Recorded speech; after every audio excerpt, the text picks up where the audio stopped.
It's 7 o'clock. I'm gonna put in a couple hours and finish these Mongoose control boxes.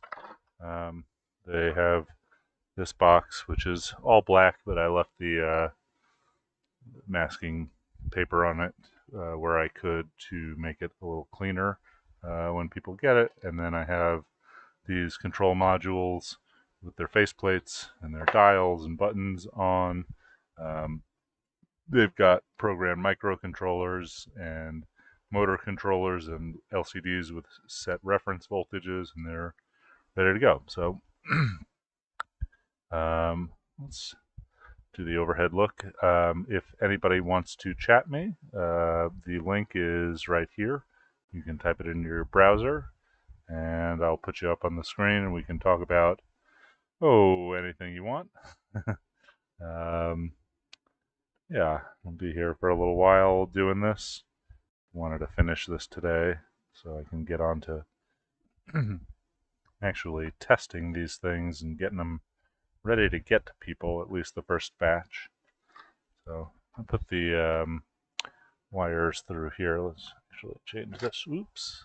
My tripod's falling over. Okay. Let's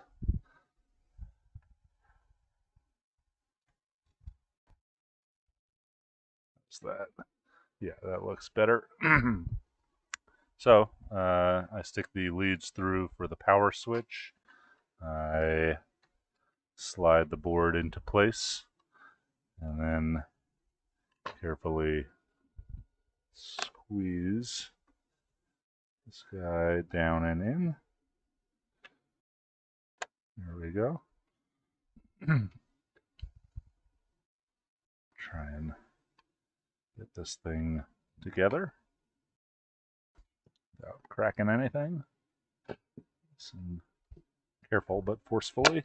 There we go. Okay, so that's down and together. Now it takes 8 16mm M3 screws and nuts, and that will be a fun time. Oops.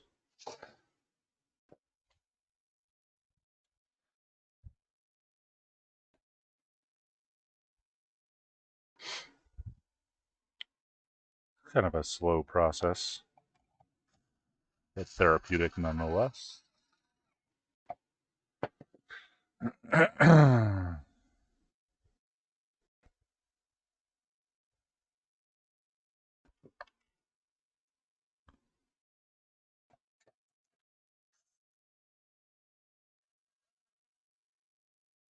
Feels good to be completing something finally. Completing 30 of them in a day as opposed to 2. Of course, I put in many days and actually more than a month now building up to this point. But it's really starting to come together.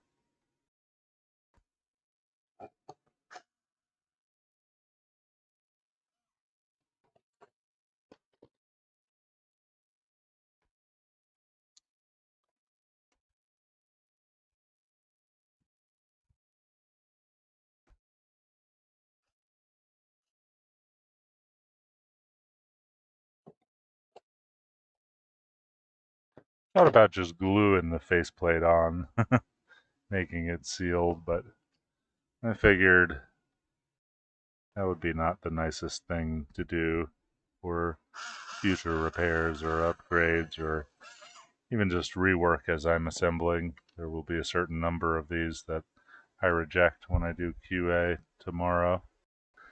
At which point they'll get taken apart and see what's wrong with them. Okay, so now I've got all of those together. Pop on a power switch. Make sure it's oriented in the correct position. It is. And I stick these wires in here and pop the button in. Set it to off and stick it carefully in a box. Alright, that's one tonight. Let's go for another one.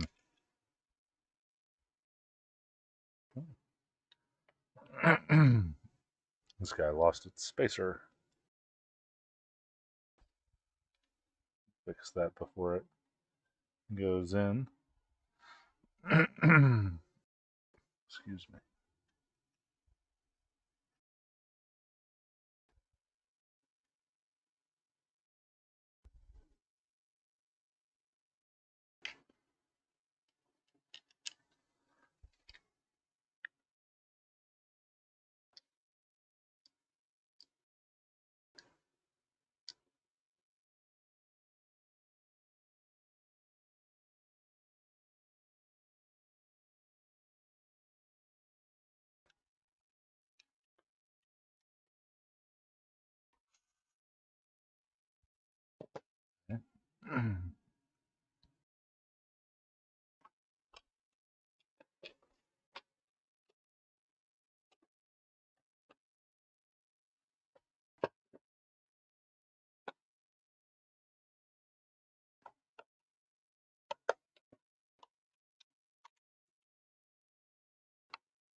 It's kind of tight.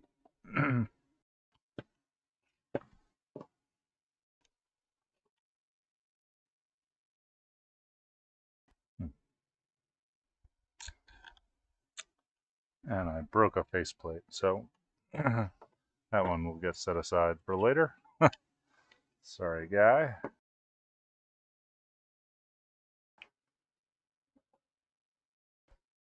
That's a reject on the box side.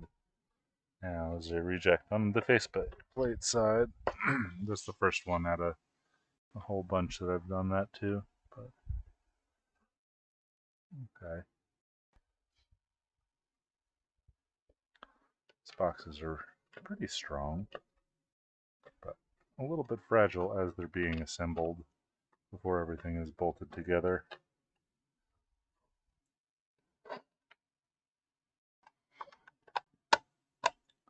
And that one pops together perfectly easily and snugly. I don't know what's going on with the other one. Maybe it was glued a little crooked. We'll see later.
Okay.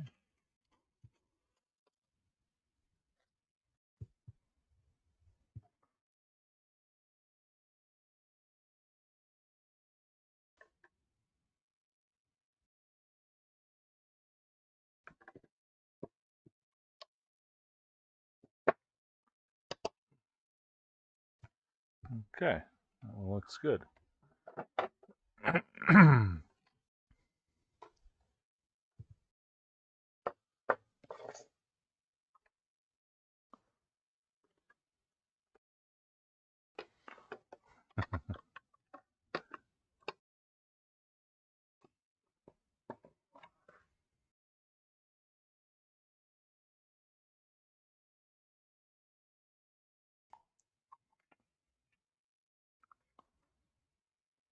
That box is no good. Looks like as it was drying, this kicked out right here. I don't know if you can see that, but that is a garbage box. It's okay. I tend to like to use those boxes to store electronics components or wires or nuts and bolts. We'll use it as a parts tray. Very fancy, expensive parts tray. This one.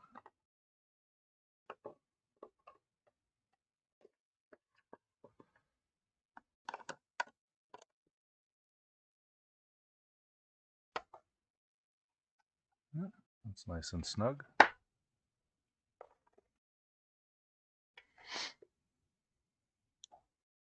Anybody wants to come chat while I'm doing this, the link is at the bottom of the screen. Just type it in your browser and I'll put you up on the screen. You can talk about washing machine repairs or artisanal electronics assembly.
I feel like artisanal electronics assembly was a real job, maybe in the 50s through the 70s, maybe even the 80s.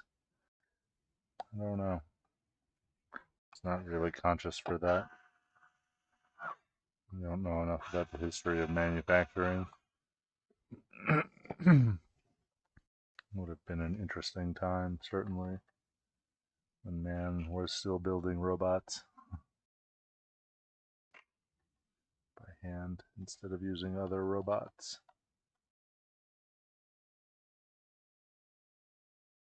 I often wonder about camera assembly. Clearly, things like a Nikon F are made in sub-assemblies by different people. I wonder if those people moved around like at the Harley Davidson factory and everybody got to assemble a full Nikon, or somebody was just assembling like a slow speed escapement for a shutter all day, all night for 10 years. It's a job I think I would love to do for a week. I bet you'd learn a lot, and I would hate to do for a lifetime.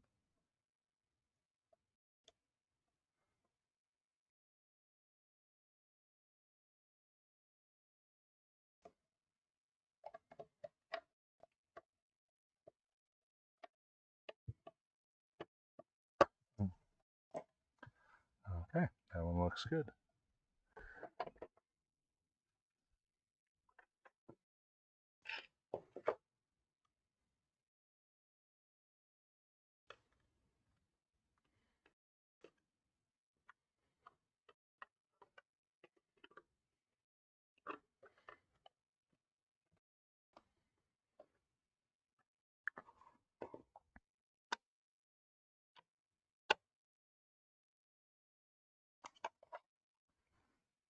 Okay. Seems to fit together well.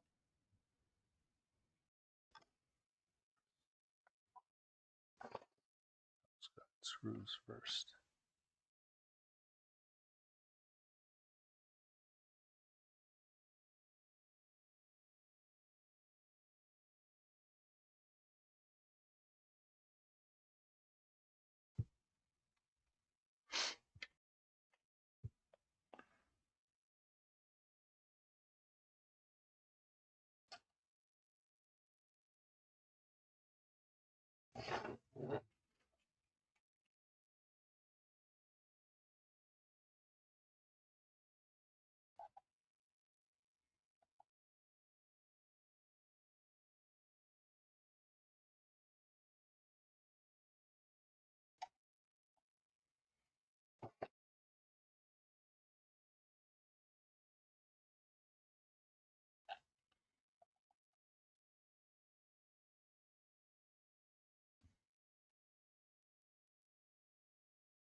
I think I'm onto something here that it might be a little faster to start all these guys.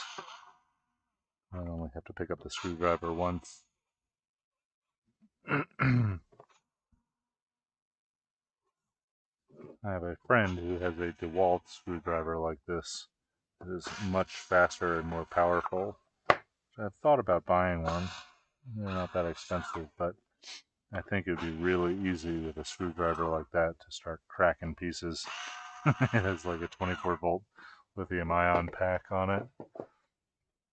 They're very powerful.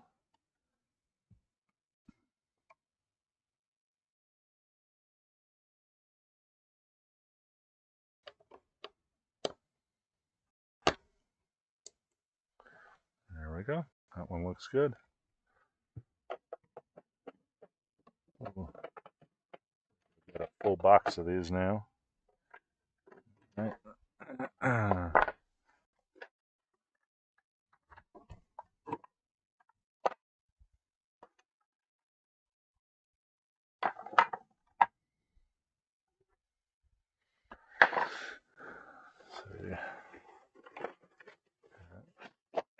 This is my full box of Mongoose control boxes. Put them over here with my full box of completed scan modules. And I got an empty box over here. Okay, where was I? Next control box.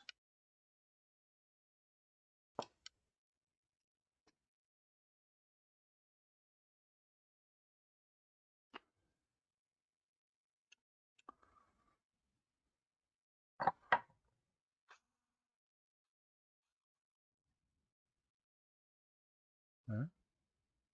I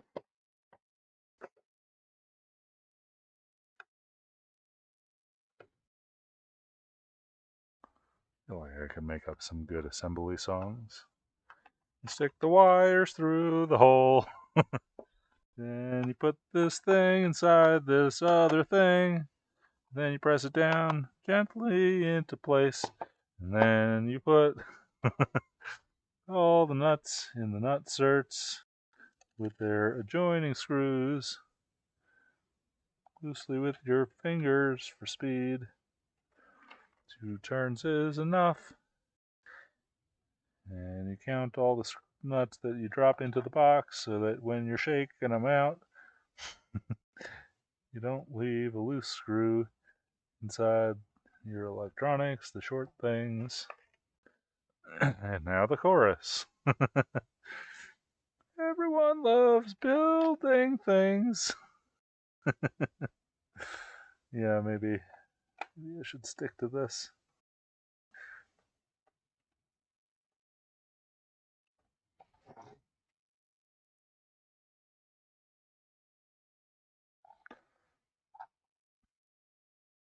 Paid a little extra for stainless hardware on these guys. Not that you can get them wet, but looks pretty 80s that way. I kind of like leaving exposed screws and nuts and letting people see a little bit how things go together, making them easily accessible.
Oh yeah, take that one nut out, drop inside.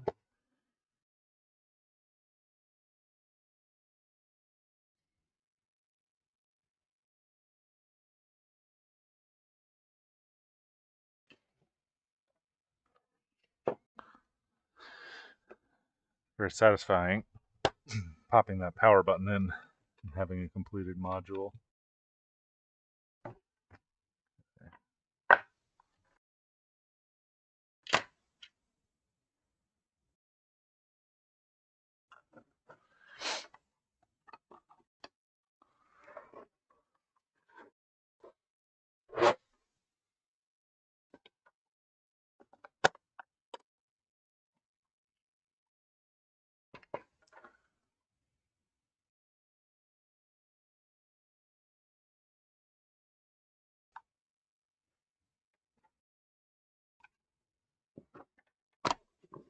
There we go.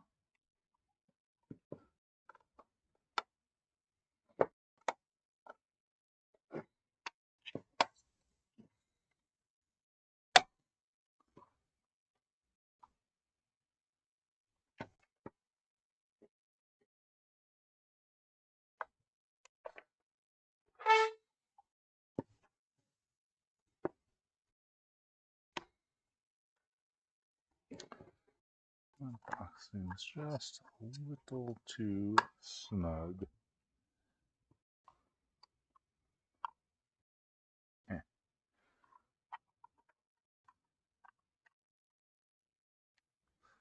That becomes a puzzle.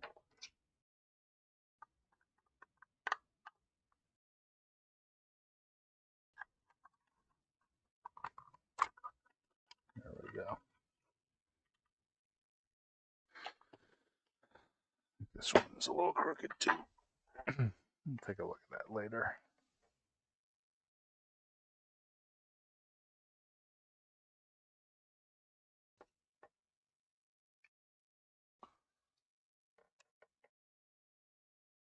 How about this box? I glued 100 of these. Probably should have had a top piece jig to make sure that they all fit reasonably. However, I made quite a few of these. I've only had 2 problematic ones so far. Okay, that looks good.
Nice if they made some sort of like micro torque screwdriver. It would stop. I bet they do for this sort of thing. Maybe they have them for like iPhone repair. Seems like it would make sense.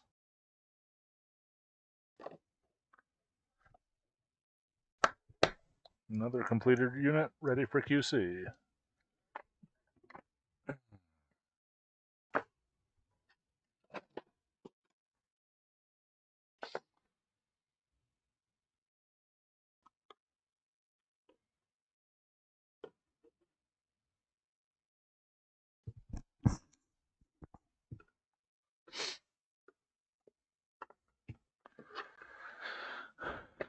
Okay, I'm going to give it another few minutes of doing this, and if nobody wants to come talk, certainly nobody's watching. I'm going to go talk to my friends who are internet camera shy. That one fits nicely.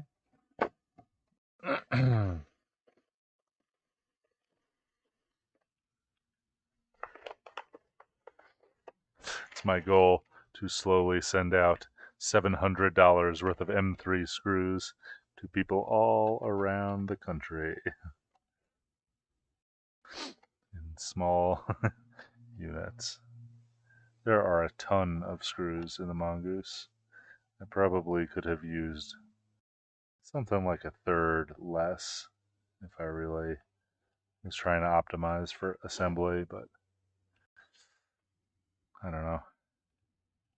More screws are often more stable. Oh, we got somebody. Let's see. Where is that window? Jeremy Schaefer. Hello. Hello. How are you, Jeremy? I'm doing well. How are you? Good. You're live on my show, but your video camera is not working, which maybe is on purpose. Yeah, I've only got one camera hooked up to this computer, and it's the camera on my VR headset. Uh-huh, I So figured. it Your generally just shows LED the antler wall. tracking. Yeah. Okay, I'm No, going to turn your video off then. yeah, that's fine. How are you? Good. I'm assembling this Kickstarter still. I had to wait forever to get the final bunch of components for this control module, which is like this board here that's on the back of this faceplate. And so I had cut out a lot of these boxes and glued them up. And this morning I cut out 100 of these faceplates, and kind of all day I put the control board. So first I plugged the microcontroller, the motor controller, and the LCD screens into the control board, then mounted that to the faceplate with some screws and spacers. Then I programmed all of the microcontrollers, then set the reference voltage on the motor controllers and the LCD screens.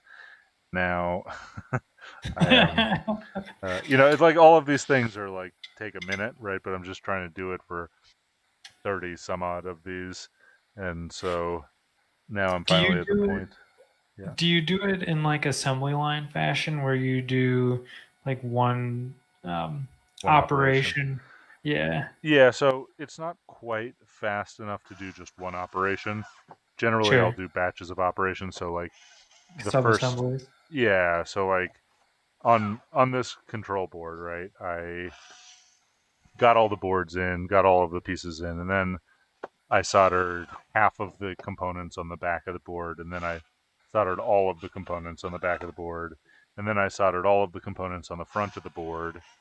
For 30 some odd units, and then once I was done with that, I plugged the motor controller and the microprocessors in, and then the next step was to plug the LCD screen in at the same time that I mounted it to the control board faceplate and put all the spacers in. And so that landed me with physically this. But then in one other operation, I had to program the microprocessor, set the control or the reference voltage on this guy, and set the reference voltage on the LCD screen. So that was its own operation of those three things. And now, this single operation is taking this thing, putting it in the box, um, screwing it in, and popping the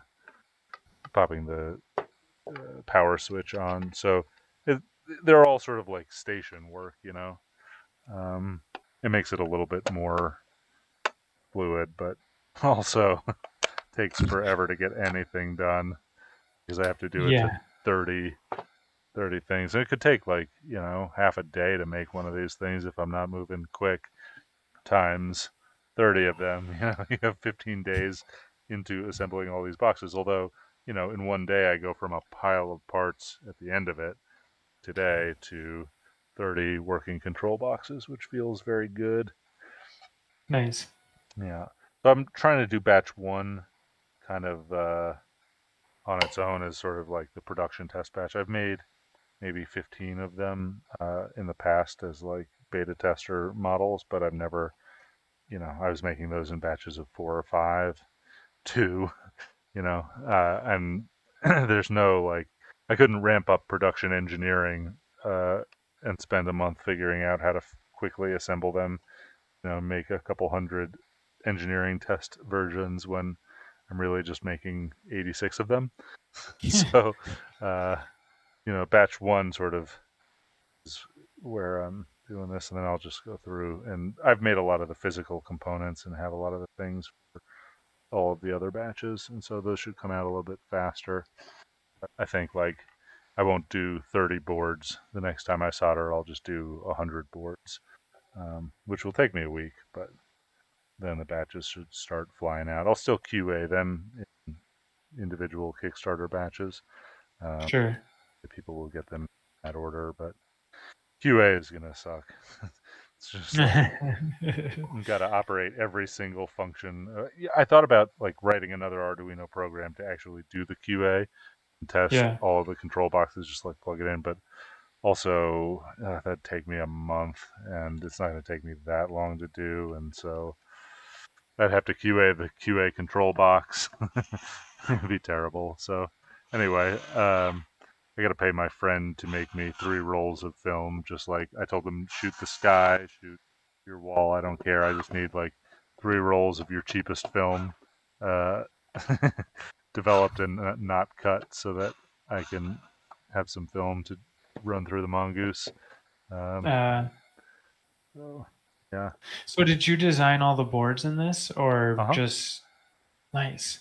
Yeah. So all of the boards, I originally did on pin boards, and then they went to hand soldered boards. Here's a completed unit. These are all black panels, but I leave the backing paper on the acrylic for, cleanliness. I have to take it off in certain places, for Sure. the assembly process, so you'll get some fingerprint smudges. I'm not like buff each one, but people can get crazy if they want to at home. They're going to get their own fingerprint smudges on it. But yeah, they started as regular pin boards and then hand soldered boards, and then I think I've been through 3 iterations of manufacturing in China circuit boards. Sure. Have you have you ever used a 3D scanner? No, but I have a project that I will tell you about that I may get or may not get, but not Okay. not online. Not really allowed to talk about it, but yeah, I was thinking about breaking something down and sending it out for initial scans at a scanning service that this company needs to replicate. But scanners are getting really cheap now to the point where you can get like 6 micron accuracy out of like a microscope scanning rig, laser scanning Hmm. rig. So it might actually pay for me to buy one. But I don't know. I have never done it like on a part to reproduce. I think I fiddled around with a bunch of like sort of photosynth type of multi-picture, but no specific scanning rig. Have you?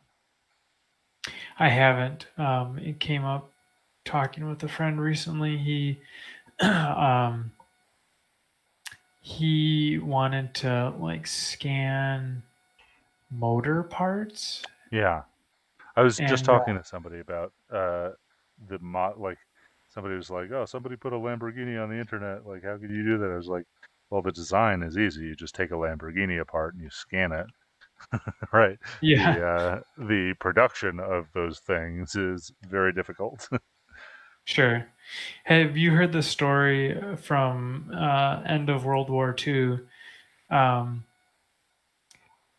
the Japanese and Soviets were not technically at war, I guess. So when U.S. bombers attacking Japan had to land in Soviet-controlled territory, they wouldn't give us our planes back, Huh. and so the Soviets essentially captured a few B-29s and then copied them, and they debuted their copied version at some like military parade after the war ended, I think.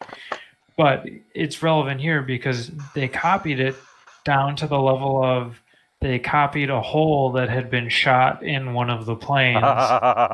So, there was some internal component that had battle damage that they replicated, which was pretty funny. Wild.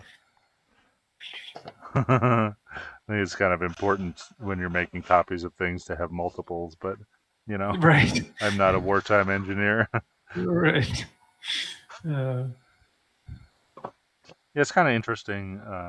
I've been working on this top secret project for somebody else where I have to replicate some older mechanisms in newer ways, like just making technical drawings of something that was produced in the 60s.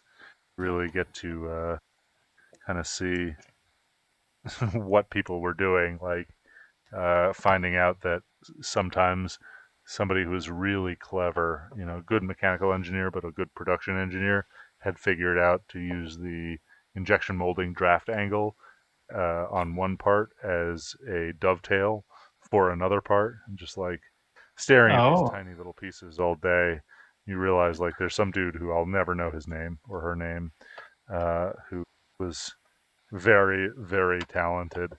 Uh, yeah. Hmm. Hey, I was talking about you this morning over breakfast with Laura. We were watching I think it was like a Wired YouTube video on, I believe his first name is Ken. It's Hoberman. Do you know like the Hoberman sphere? Is that the giant space installation around a star? No, no, no, no. It is. So I saw one of these when I was a little kid at the Liberty Science Center, and it fascinated me. And then, like a few years later, my mom actually bought me a toy of it. It's, a bunch of like Oh, hinged struts that form yeah, a yeah, sphere, and the sphere can like collapse or get big. Just yeah, kind of like the punching gun, like the little toy gun where you yeah, squeeze it and yep. the fist comes out. Anyway, I thought, he was like an old timey scientist back in, 1994 when I saw this at the Liberty Science Center, and it blew my mind, or 92. Uh, and I never even thought like this is a modern guy still doing work, right? And here he was Mhm. like on YouTube talking about his work in the Hoberman sphere. And um, he kind of I like, had one of these actually as a kid. awesome. Of course you Yeah, did. Yeah. right. Go ahead. So a lot of what he works on is sort of folding mechanisms, both for architecture and microstructures. And Okay. he was talking a lot about heart stints. And I was like, I bet Jeremy has had to make some Mhm. folding or collapsible stuff and knows about Hoberman. Not in that context. The project I'm working on, Careful, we are live. So, yeah, I know, okay. uh, doesn't. It's not a stent. So stents are actually, I think now mostly laser cut from tubes. Uh huh. So you have a nitinol is generally the material they're made out of. I Are don't you know what that familiar with? is. No, It's a shape set metal. So for example, this your stent comes from a tube that's laser cut into a pattern, and then that is put onto a mold or a mandrel, and it's heated up to high temperature for some amount of time, and it changes it like um, resets the shape, the Yep. zero shape of the metal. Yeah, I'm familiar with that process for sure, So but not I not for hard stints, for like knives and chisels and mm, other bent materials. yeah, and what's unique about the nitinol is that um, the temperature changes the stiffness too. So if you put it in ice water, it's really soft. It doesn't have much. It's pretty easy to manipulate, which is used in some medical applications. You cool it down before you put it in the body to help it um, fit into the delivery system. Interesting. Um, and then when it gets into your body and warms up to body temp, then it's more rigid final shape, but it's still very elastic. Like if in my office, we I actually would design um, fixtures and wrap nitinol wire around it, and then shape set it in a hot sand bath, Hmm. um, and make prototypes that way, Cool. or reset released medical devices. I did that a few times too. Uh huh. It seems very counterintuitive, right? Like almost everything gets softer when it gets warmer and harder when it gets colder.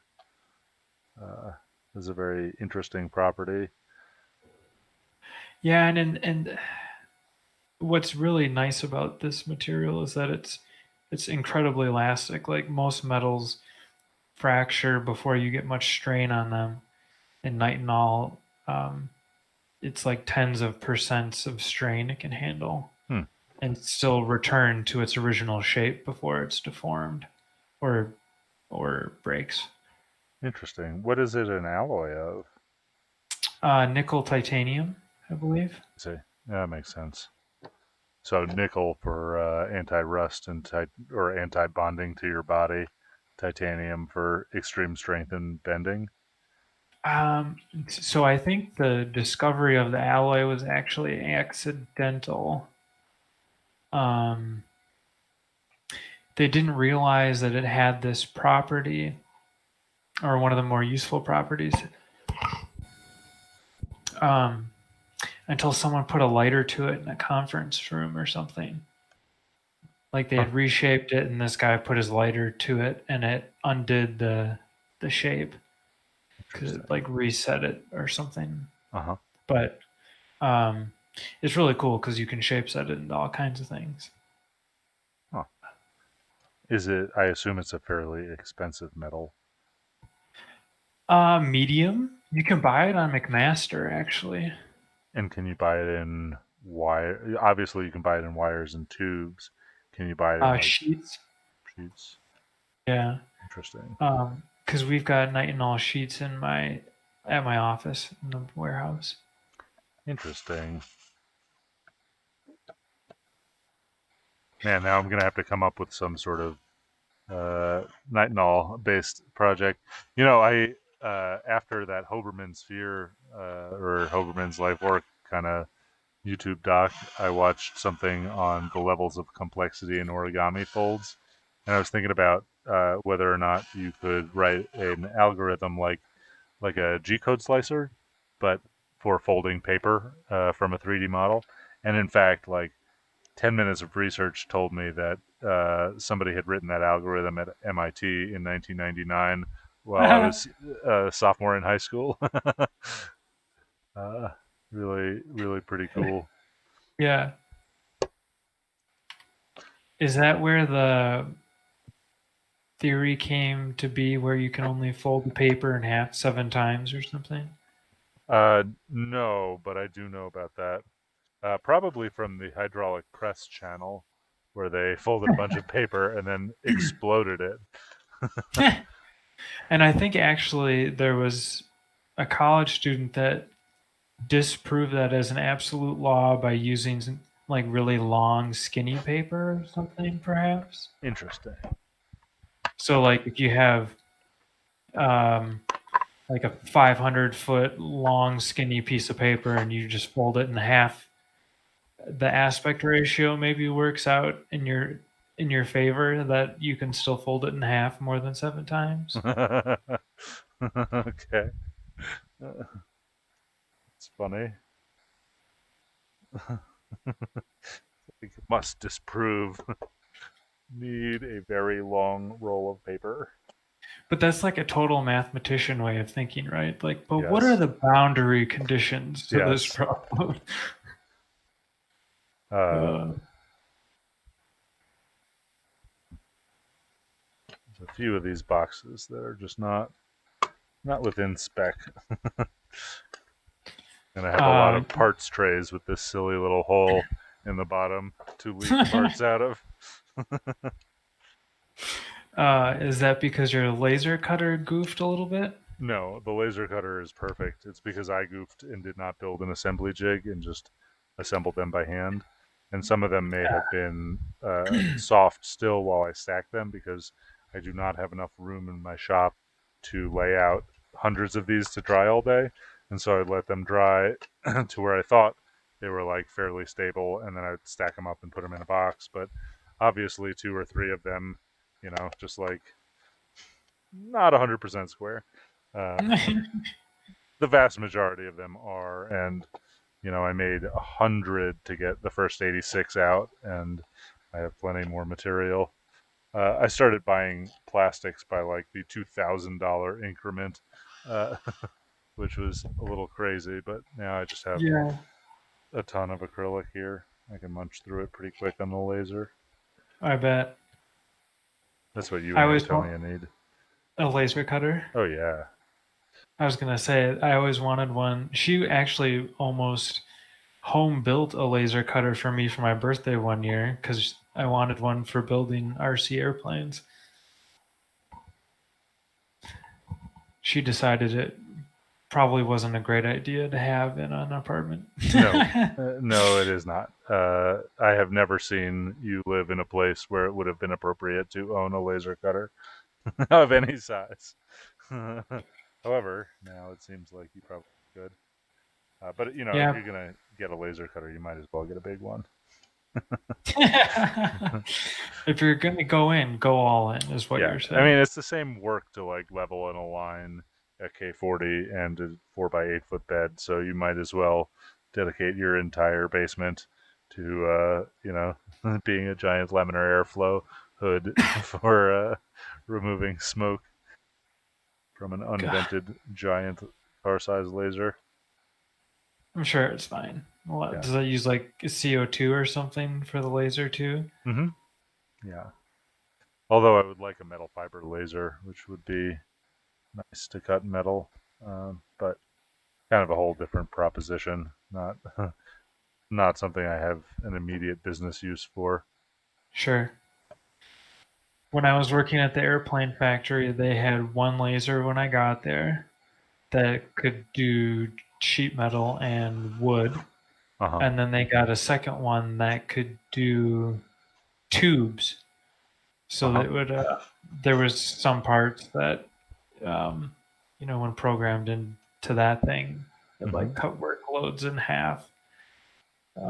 Same for the regular laser cutter too, actually. Yeah. I actually didn't realize that I was ordering this, but my laser came with a rotary stage, like a lathe Oh, sweet. axis, which I have. It's just like under the desk. I don't know. Maybe I can. The next wedding I have to go to, maybe I will engrave somebody's face on a brandy snifter as a joke.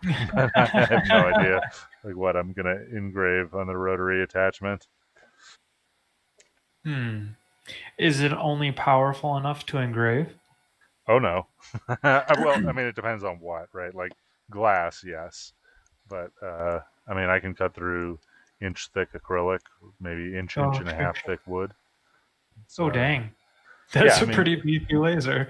yeah, it's 130 watts. It's it's a 1,200 pound box. It's not messing around for sure. Hmm. I don't think like you're on the Leslie email chain, but Laura sent Leslie some pictures of it when I set it up, and she was like very like, what the hell? Like this is. She had sent like Laura the week before, like she saw an ad for a Glowforge and was like, oh, this is really neat. Ethan would like that. Laura's like, Ethan's got something on the way. I bet Leslie can't wait to come see your shop. Yeah, I think she would have a lot of fun here. I've been pitching a bunch of people this idea. I think actually even Antonia would be real fun to have here. Um, the idea of a vacation. It's like a staycation, but just staycation for me. It's a vacation for somebody else where like they just come and hang out at my shop for a week or two and build a project. Um, a lot of people think this is a horrible way to spend their vacation. In fact, the vast majority of people that I've told about it do. Laura does. She hates the idea, but like, I don't know. My friends Han and Irene were out here. We all got COVID tests, and then we bubbled up for a couple of days while they were in town, and it was really nice. Like they had been backpacking for weeks, and they didn't need to go hiking while seeing me, and the weather was kind of crappy. So instead of going backpacking, like I had gotten the laser cutter the week before, and we just laser cut stuff for like 4 days. It was great. If when I come down to see you guys, or when we come down to see you guys next, we'll have to figure out how to do some foam airplanes. Oh yeah, 100%. I think that would be really stupidly fun. The thing is, like, I think the way to do it is you should design some prototype. Like, I haven't built a model airplane in 20 years. But if you design some prototypes, like, I could probably even have the first one cut out, ready to assemble by the time you get here. So that way we could assemble it, find out what's wrong, and then, cut a working one. Because it's going to take at least one not working airplane, if not six. But yeah, I think that's a really good use of it. What do you do? Well, Sorry, go ahead. and I wonder, have you heard of Flight Test? Have I told you about them? Are they the guys that sell like the 3D printed models? No, but they have featured those 3D printed RC planes. Uh huh. Uh, Flight Test got started doing foam board, like Dollar Tree foam board Hmm. uh, airplanes, I and think we flew one of those when you were like we went somewhere north of your old apartment in Minneapolis, oh yeah, yeah, and you yeah, had made one. yeah. I Well, think if we wanted to be lazy about it, we could get the plans from them and just print seems or seems like an okay start. kind of. You know that will lead to megalomania of building bigger and better and weirder airplanes, Yeah, that's basically bigger and worse. their life story. I mean, they've flown toilets, they've flown working microwaves, they've flown all kinds of stupid shit. Oh, do these guys have a YouTube channel? Yeah. I think I've seen this YouTube channel. Some of their hosts are a little annoying Uh over huh. the years, Uh huh. but the fun RC airplane projects they do are consistently good, I would say. Cool. I cracked this faceplate a little earlier. You're going to get to see inside one step prior, skipping the reprogramming and voltage adjusting steps, but I got to pull this faceplate off and swap it for a not cracked one. Exciting.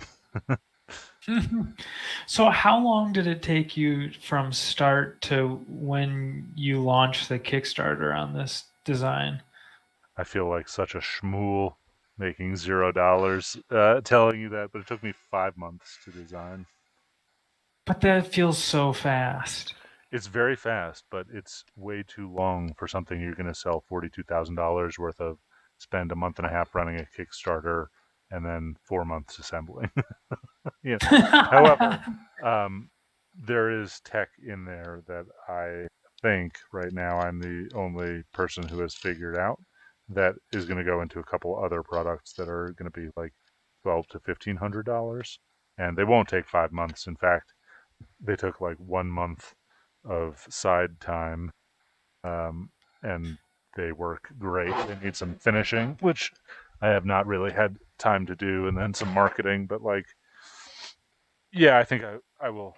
Some more popular products will come out of this research that I did, um, with largely the same programs. In fact, these control boxes are preloaded and like FCC tested with the software that runs the next project. So Ah, people will not have to buy the control box. So I did not talk about this publicly, but there's only a few people watching, and we're hours deep into this. But like, there are 3 RJ45 ports on this thing. The Mongoose yeah, I only noticed. use one, um, and like people have asked, and I'm just like, oh, wait and see. Sure. I got tricks. Um, Are you working to, I mean, is the stuff that you figured out, patentable or, yeah, maybe, but like the cost of getting a patent is one thing. The cost of enforcing a patent is another. Like understood?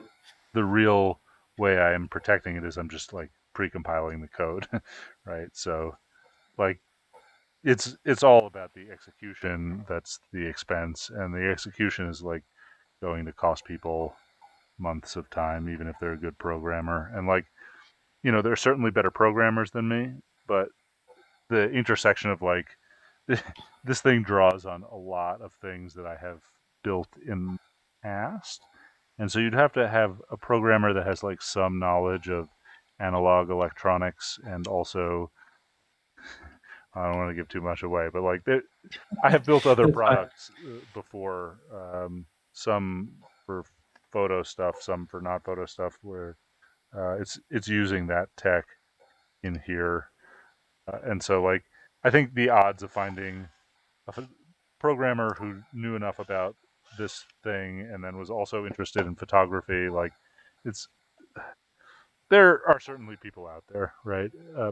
Sure. And certainly I have like copycats and competitors already, but um, it's like a pretty small group, and I think I've proven it's unprofitable enough that like Nikon's not coming in, not anytime Sure. soon. Is there anyone that does, I don't know, this is really geared towards like a small scale, or what person would use the mongoose? Film lab probably, and anybody shooting like more than 2 or 3 rolls a week, or a rich person shooting a couple rolls a month who does not want to spend the time to scan. Right, you can get a really high res scan. Then again, you could just buy a negative carrier for $40 where you manually advance. It's just slow. So I guess the question is, what is your time worth, and how much time do you spend scanning? Um, Right, it's marketed towards people who are already using fancy digital cameras to scan, and so like for a lab, it's a no-brainer. I sold these for, I think $475 to $600, somewhere in there. They progressively more expensive, but a lab would have to buy a Paycon for $1,600. It takes 3 times longer to scan a roll of film at 6 megapixels than it would, where you could buy one of these things in a Sony A7 or A7R3 or whatever for, you know, not much more or even less. Set the thing up and roll through a full roll of film in a minute and 20, and do it at 40 megapixels. So the people who have worked at labs who have tested this thing out have been super into it. Like it's one of those things. It's not like a fetish object, but like it clearly makes them money real quick, or saves them money over things that they're already doing. Um, Sure. then again, not that many film labs in the country anymore. But yeah, the next product is a little bit more consumer focused. I'm not going to say what it does here, but the the problem is it's more useful for a lot of people. Um, it's a way more versatile machine. It's a little bit slower, but does a lot more. However, that product is unfortunately like many multiples of material costs. That was Sure. the one where like, this one I kind of optimized to a point where it was like no longer financially reasonable to make it any better. And probably I should have made it a lot worse given how many I sold.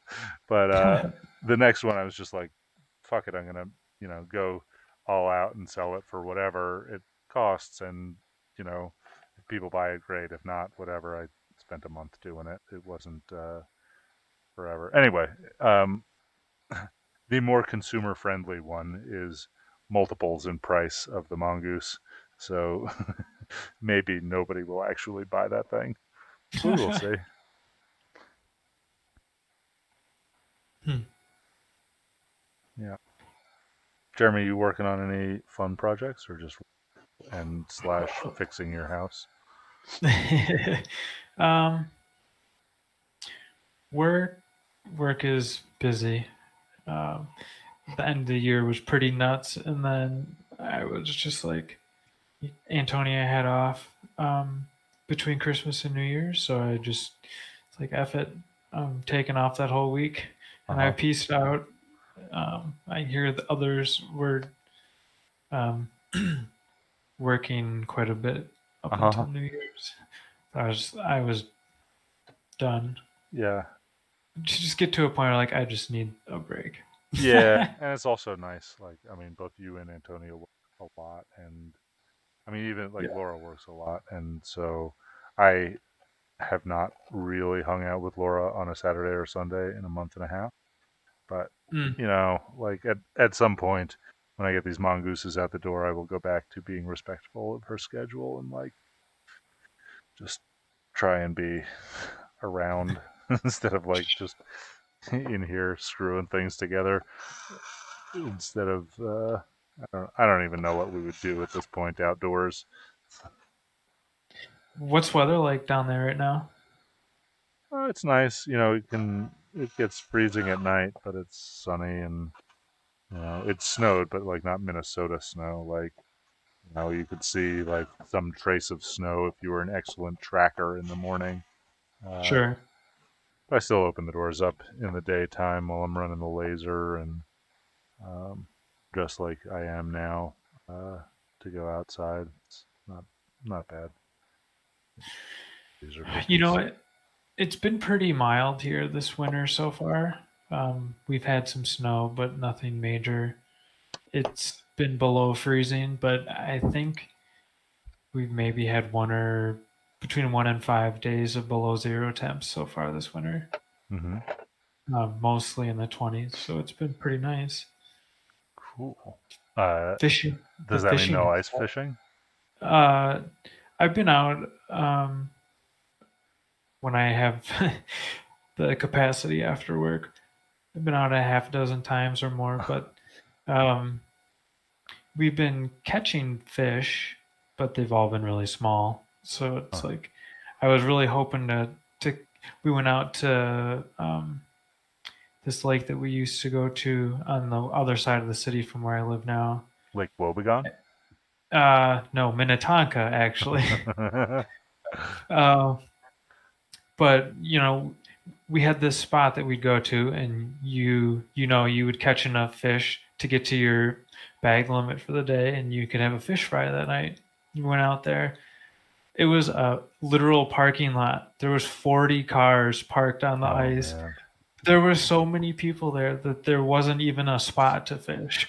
It seems like one of the only things you could do during like COVID times is like go sit in your own personal outhouse in the Right. freezing cold waiting for fish. Right, exactly. Uh, so, but yeah, it's been nice to get out though. It has, like I said, it hasn't been too cold, so it's been nice to be outside. That's good. Good for Minnesota. No real projects though. I I've been sitting on. I think I told you, Antonia got me a guitar kit for my birthday. Mm-hmm. Um, I've got the dies for it. I just need to like set aside time to start working on that. Mm-hmm. Mm-hmm. Wait, is it die cut?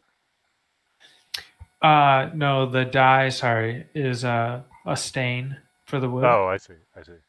Yeah, so the kit comes unfinished, but the like fret the neck is all fretboarded and all the frets are in it, um, which is really the pain in the ass part, is my understanding. So I just have to glue the neck in and finish it. Just My mom's teaching assistant moved to Albuquerque. She got some lawyer job out here, and my mom sent us like an email to, have Laura and I say hello and welcome her to town. And so I sent her a message, and I said, like there's a couple of things that I can help you with, like telling you what restaurants might be good to eat at uh, when can go to a restaurant in Albuquerque again, but I'm not going to sure, bother with that because they're all going to be closed by the time they open up again.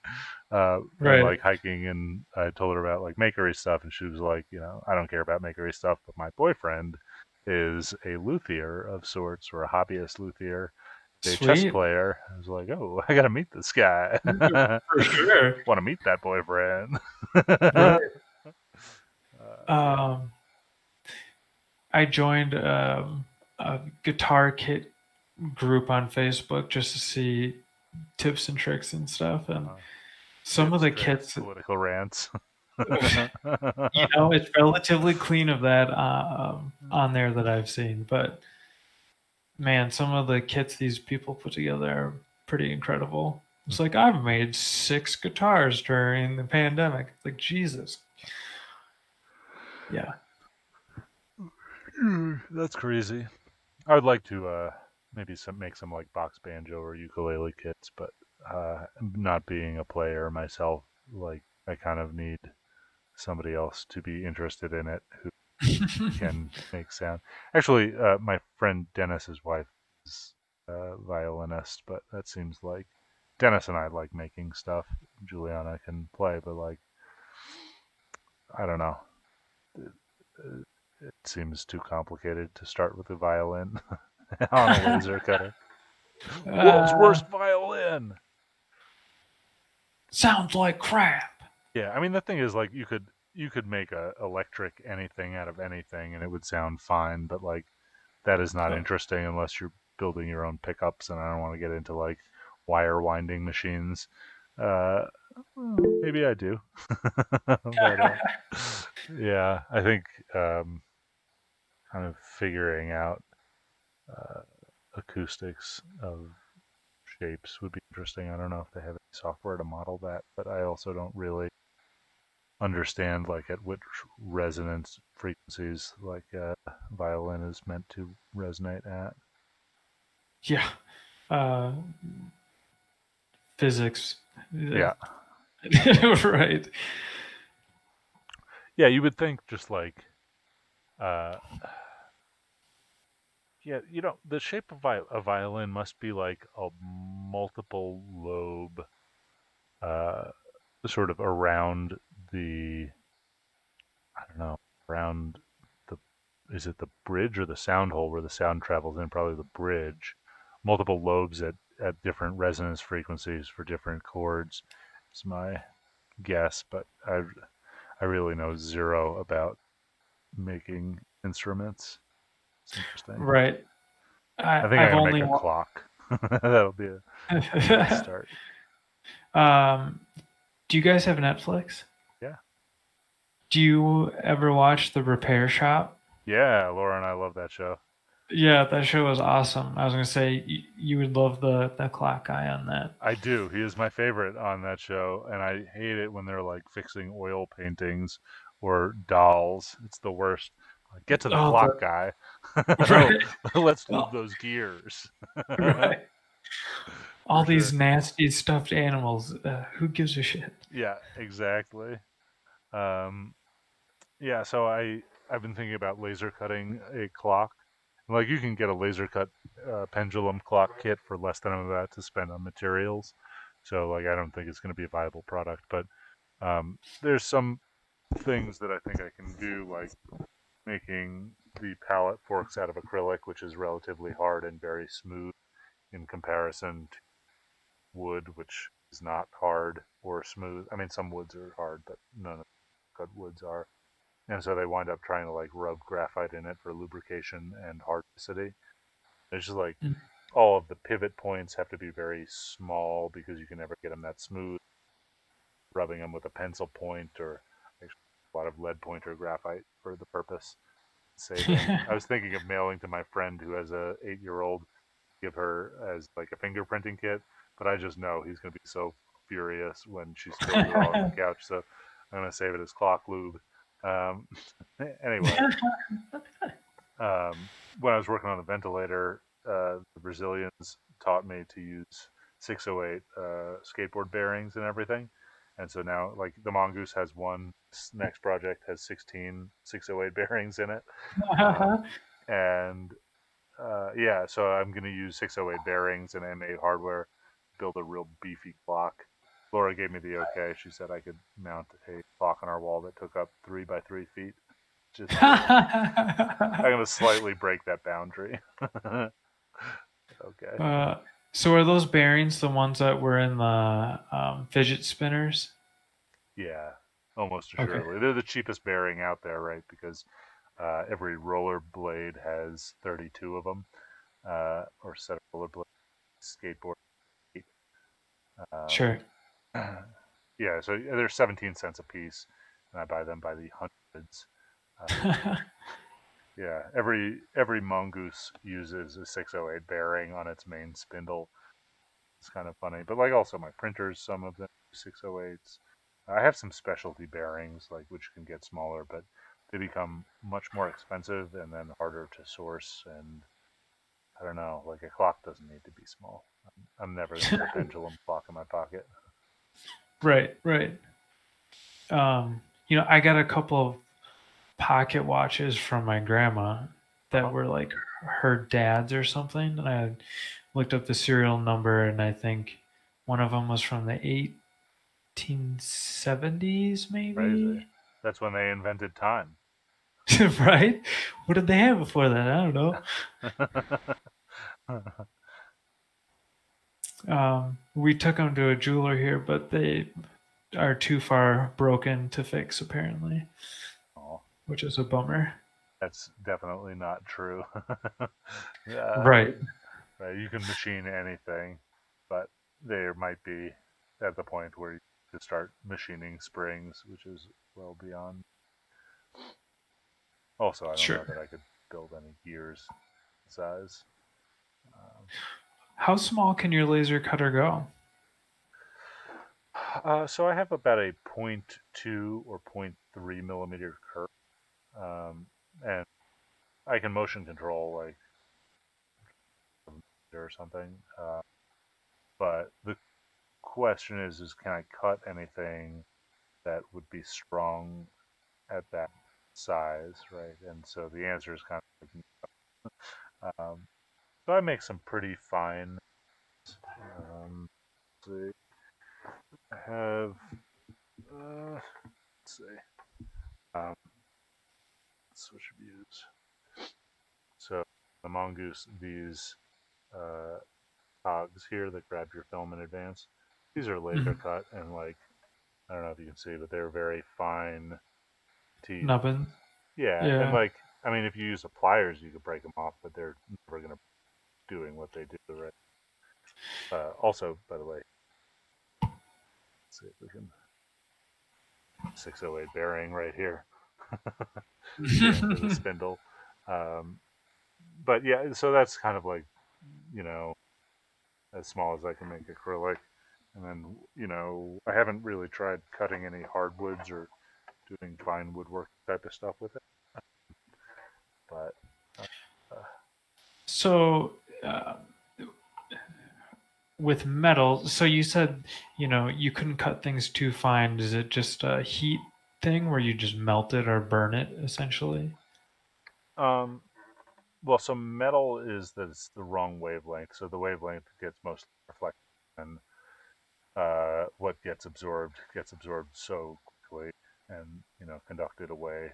It's very hard to cut metal Oh, interesting. with a CO2 laser. So they use like fiber lasers.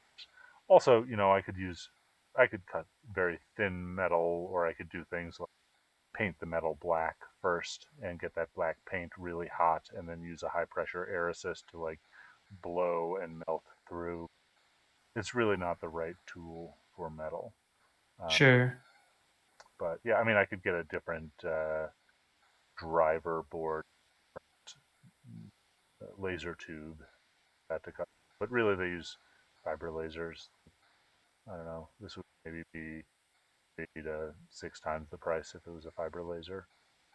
But Hmm. also, like, you really don't want to run a fiber laser cutting steel and working in. Like, it's bad enough with acrylic, but like, that's I'll, that's one tool that like I think it would make sense for me to own, or a water jet cutter, or CNC plasma, or fiber laser. If I owned a shop, I think I could make some money on that pretty quick. But also, like in this shop, it would be miserable. I'd just have slag in my nose and lungs all day. Yeah. Not good. Yeah, that's a separate room type of tool.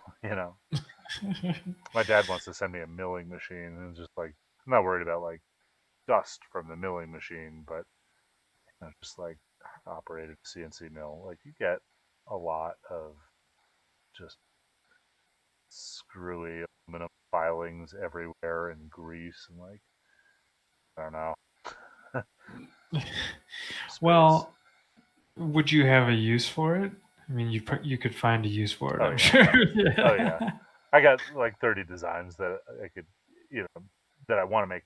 The thing is, like, could I? People think like CNCing things is free. Like, you just put a block of metal in a machine and you say camera and like it comes out. But, like, no, like, so do I have a use for things that I want to make? Sure, I have designs for like a multi pen that I think would be better than any multi pen that's out there.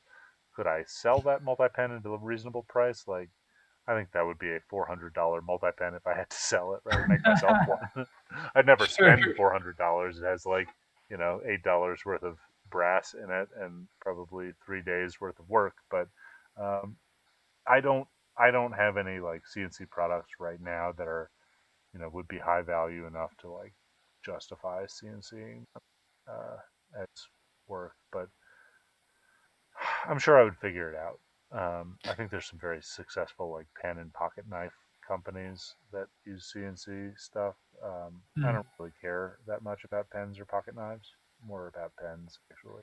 Um, you know, I don't own like $100 pen, but I would like to sell them. Sure, sure. What about um, so in my office we have a like I guess it's a hobbyist, it's just Sureline set of small. It's a small lathe and a small mill. It's got digital readouts of position, but it's not programmable. It's all manual, but Sure, it's got. it's called a Dro. Yeah. Sh- is that just too labor intensive to be practical for you? Oh yeah. I mean, so yeah, right. So we have You a need manual. robots. Yeah, I mean, it depends on the complexity and what you're making. So, like, we have a couple of mills, including Bridgeport down at the lab, and I think I have one prototype that uses a milled component, uh, which was actually I wound up using the mill basically as a very precise drill press to. I had a focusing shaft that turned like this, which had a pinion on it that moved a rack, and that shaft was aluminum, and I needed to precisely drill a hole directly through the shaft at a certain length from the end, so that I could fit some 3D printed knobs and lock them on with a cross screw. Sure. And so I used the mill on that prototype to, like, I don't know, have you used like an edge finder on Oh, milling? what you cut out? An edge finder? Yeah. It's got two cylinders that are kind of offset, Yeah, and and they they like pop snap out when together. yeah, exactly. Right. So I used that edge finder to set the dro, and then did a little back of the napkin math and could punch the hole in the right spot every time. well within thousandths of an inch, which was perfect for mating to 3D printed parts. It's so satisfying, isn't it, when it works out like Oh that? yeah, yeah. I really dig milling. Somewhere. Oh yeah, I see them. I have my like milling and lathe test pieces up on my shelf. But yeah, I think that's sort of like the level of complexity that I'm willing to put into a product is like, you know, if I need to drill a hole in one metal piece that's like one of three metal pieces in an entirely wood and plastic camera, like so be it. It makes it infinitely better. But other than that, like the other option was I could just like epoxy bond to the thing and make it irreparable. If you need to change it, you'd have to saw it in half. But like, I don't know. It just, It's not a good design. yeah, think it costs like $100 an hour to run a damn. And so, uh, if I'm trying to hit a $200 camera, like I can barely make a square block to tolerance in an hour. It's like, uh, yeah, and it's slow and dirty and greasy. CNC is like a little bit better because you can at least sort of walk away or run multiples at one time, but it's an expensive process. It's a great process, but uh, it's no plastic. Hmm. All right. Well, so I'm at least going to stop this live stream. I have long ago finished the entire first batch of Mongoose control boxes. This is the second box of them. Don't worry, Nice. USPS. I will eventually ship this box. I am not misappropriating federal materials here. People will get their things in those boxes. Those free boxes you're not supposed to use for anything other than shipping, which I do. Yeah, I remember that was a thing when I was in high school that people would just like order 20 boxes and 50 rolls of tape or whatever and Uh-huh. just like put it on everything. Yeah, yeah. I order hundreds of USPS boxes at a time. It's great, but I do only use them for USPS shipping. But Sure. once in a while, kind of out of boxes, and those things are going in USPS boxes anyway. So Right, right. temporary storage for the things that will later be shipped. Anyway, All right. Well, I think I might scoot anyway, so it was nice talking with you. cool. Good talking to you too, Jeremy. I'll say hi to Say hi Laura. to Yeah, thank you. Say hi to Antonia. I will do that. All right. I'll see you later. See ya. Bye, everybody.